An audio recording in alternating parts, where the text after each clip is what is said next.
how'd it feel to fail? Like, what was it?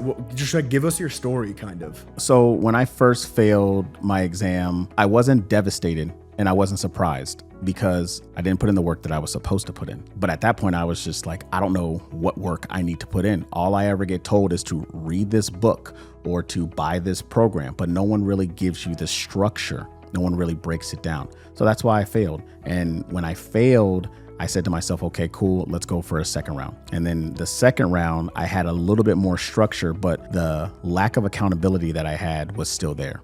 And I was always very negative to myself and saying like, well, if I don't do well, I don't do well. At least I have a job. And so I'm a very big person of words of affirmation and putting it out there, give it out to the universe and they'll give it back to you.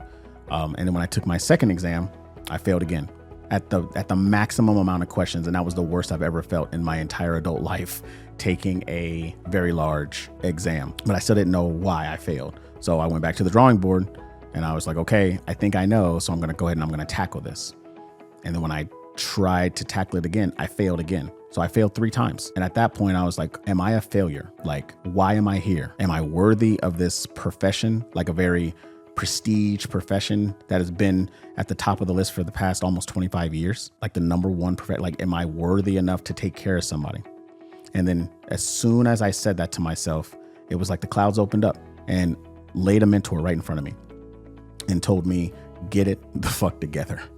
And for some reason, I understood exactly what he said. And then what did I do? I leaned on that mentor. And when I leaned on that mentor, he pointed me in the direction, go that way. I'm like, okay. And I walked that way. And when I walked the direction he told me to go, he was there and he was just like, look at these things, look at these things. I'm not going to do it for you. I can't want it more than you, but I want you to have it. And so that positivity and that reassurance that somebody was guiding me through this process was pure, just gold. Like, and nothing could ever replace that.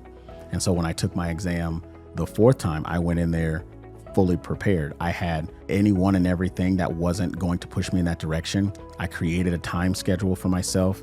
I put myself on an actual study schedule for 54 days. I cut out watching TV. I recreated my testing center. I had times. I did everything that I knew that I wasn't doing the first 3 times. And then when I took the exam, I walked out of there and I said, oh, I passed.